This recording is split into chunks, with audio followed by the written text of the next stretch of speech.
Hello, welcome to Photoics. In this video I'm going to go through the basic settings of the Nikon D3100. I'm going to presume in this video this is your first DSLR and that you have no previous experience. So this is just going to go through basically how to get your camera to take pictures after you've taken it out of the box, and some of the settings that you might find you need to use. Okay, so first of all we need to attach the lens to the camera.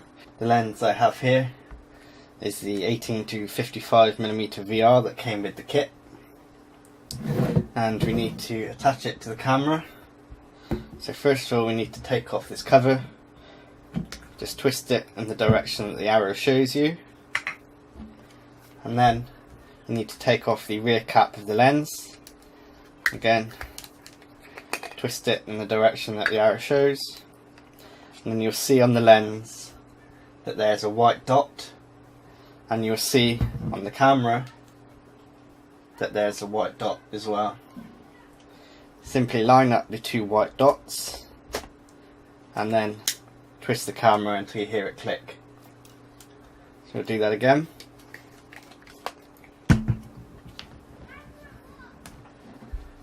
Line up the two white dots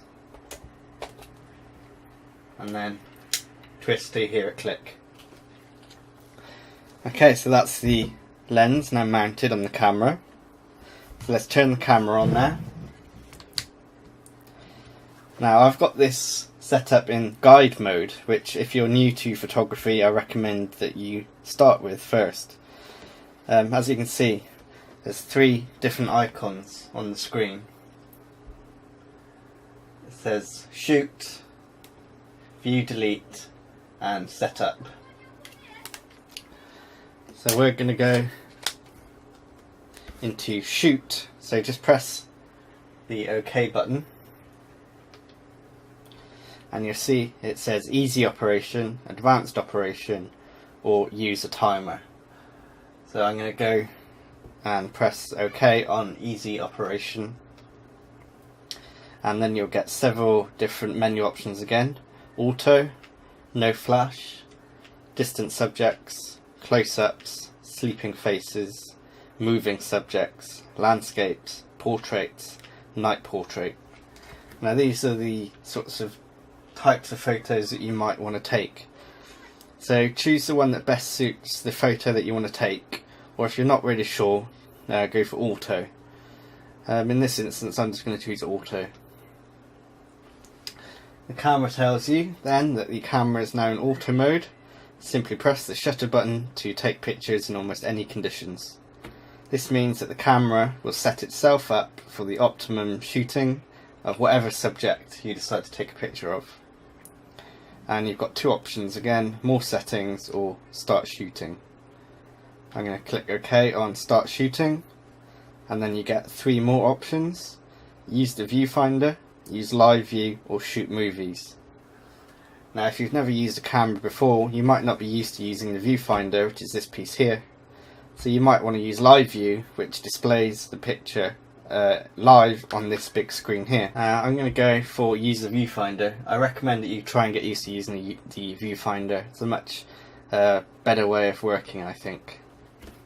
Okay, so once you press that, the info screen comes up, and this tells you all the information that you need to know about the settings on the camera. There's many different parts here. Some of it will mean nothing to you at the moment, but the basic elements that you need to know are these bits here. You'll see there's a big circle with dots around it. There's like a fraction number, and then there's another number preceded by an F, and these are your shutter speed and your aperture. The shutter speed is the speed that the camera will fire, and the aperture is the size of the hole in the lens. And you'll see once you get more into photography and learn about aperture and depth of field, you will see on this circle scale here that as you change the aperture, this picture actually changes. You might be able to see it now, it's doing it by itself. The smaller the number, the bigger the aperture is, the bigger the hole is, so it lets in more light. Okay, so we're on auto.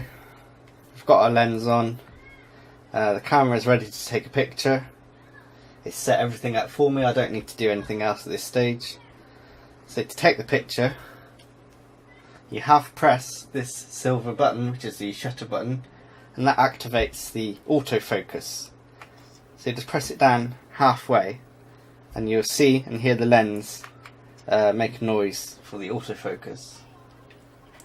If you're looking through the viewfinder, you'll see several red dots in the viewfinder. These are the focus points that are being used. You might see several light up in this mode. And if you look down in the bottom left hand corner, you should see a green dot come up when the subject is in focus, and it might even beep depending on how you've set your camera up. So once you've half pressed this shutter button down, press it the rest of the way. The flash might pop up if the camera feels it's necessary, and you can take the picture. So that's the really basic operation of the camera.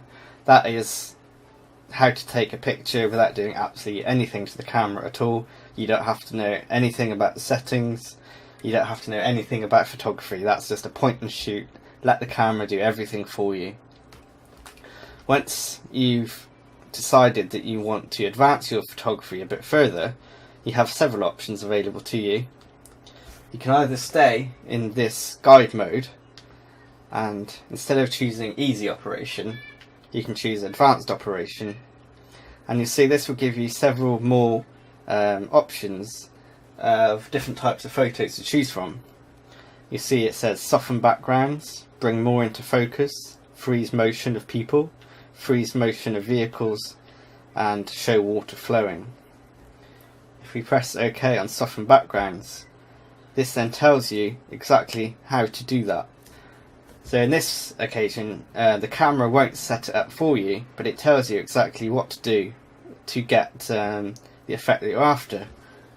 For example, I press soften backgrounds and it's told me to choose the A mode, which is aperture priority, and then it tells me that the small value softens the backgrounds. So what it's telling me is to put the camera into the A, and then it's telling me to choose an aperture number, which remember was the number preceded by the F, to make it as low as possible. And you can see on the screen when I change this aperture, you can see, as I mentioned earlier, that hole there getting bigger and smaller. So remember, a smaller hole lets in less light, and a bigger hole lets in more light. On this particular lens, the lowest I can go is f3.5, and f3.5 will give me a nice soft background from the subject, as much as this lens can give. Obviously it's not going to be as good as, say, an f2.8 lens or an f1.8 lens, but for portraits and things like that, when your subject is further away from the background, that should make the background nice and smooth and out of focus.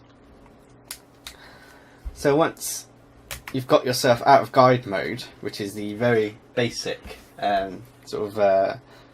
takes you through step by step, you might want to advance into some of these other settings that we've got here. The next one down from guide mode is the green one, which is auto. This is very similar to guide mode, except it doesn't take you through step by step. It just automatically chooses the settings and lets you take the photo. So we're in auto mode now, and say I see something that I want to quickly take a photo of, I just half press the shutter and take the picture. But it's not telling me anything, it's not telling me what it's doing, it's not telling me how to do it myself, it's just going to get on and do it by itself. Further around we have these little icons on the mode dial. These represent different settings, optimum settings for the type of picture that the icon represents. You see the first one looks like an arrow with a cross through it. That means no flash, so that will disable the flash completely. So that's really good if you're somewhere where it won't allow flash, but you want to take pictures but you're not entirely sure what settings you need to use, and you don't want the flash popping up by itself and then you get told off by the security guards or whatever. The next one is a picture of a person with a hat on, This is the portrait mode, so that will set the camera up for portraits. The next one is a picture of a mountain, so that's obviously for landscapes. So that'll set up the optimum settings for a landscape photo. The next one is a child, I think. So that's obviously pictures of children. And the next one is a running man, so that's your sport mode. That'll give you a really fast shutter speed to freeze motion. This next one often confuses people. It's a picture of a flower, but it's not flower mode or it's not plant mode or anything like that. This is actually macro mode, which in itself is quite deceiving as well. Many people think when they put the camera into macro mode, it's instantly going to allow them to shoot macro photographs, but that's not the case. Simply all this does is set up the aperture and the shutter speed for a good macro photograph. So it will give you quite a small aperture to get maximum depth of field. To get true macro photographs, you'll need a macro lens or a macro attachment of some description. The next one is a picture of a person with a star behind them. This is your night shot mode, and this will raise the flash automatically usually. And that will fire the flash, but it will also keep the shutter speed quite slow, so the flash will expose the person or the subject, but you'll also get the ambient light of the background in to get a nice kind of balanced night shot. Then you get on to the manual modes, which are in their own little box in here. M is fully manual, where you choose your own shutter speed and your own aperture and every other setting. A we spoke about just now, which is aperture priority. You select the aperture of the camera and the camera selects the shutter speed. S is shutter priority. You choose the shutter speed and the camera selects the aperture. And then P is program auto. This is a kind of semi-automatic mode. It's a series of preset combinations of shutter speed and aperture that you can change. As you change, you can't change a separate thing, you can't change the aperture. You sort of go up in increments and it will automatically change both for you. And then back into guide mode. Okay, so that's all you need to know basically to start shooting with the camera. Any of these modes will get you a good photograph, but as you progress your photography and as you get used to the camera and learn what the different settings do, I recommend you start using the other modes that we have here, the M, A, S and P modes. They'll really help you get to grips with aperture and shutter speed, and it's good for you to practice with and to learn. That's the brilliant thing with digital, is you can take as many pictures as you like. You can always delete them if they're no good, and you don't have to wait for the film to be processed. You can see the results instantly. Okay, so I'll do another video shortly, more in depth into some of these different modes and different settings on the camera, but hopefully that will get you to take a few pictures straight away. I know how much it's exciting when you get a new camera like this. You just want to go out and take as many pictures as possible, and often with a DSLR, the first few pictures you take you'll be really disappointed with, especially if you're used to a compact camera where it does everything for you and the pictures come out really good. Sometimes when you first use a DSLR and you're not quite sure what the settings do, it can be quite disheartening when your first photo comes out completely black or completely white or really blurry. That's what's great about the D3100 with the guide mode. If you know in your head what picture you want, there's a listing in the camera for you. If you know that you want the background to be blurred out, you just select that and it will set the camera up for you. Okay, I hope that was of some help. Thanks very much.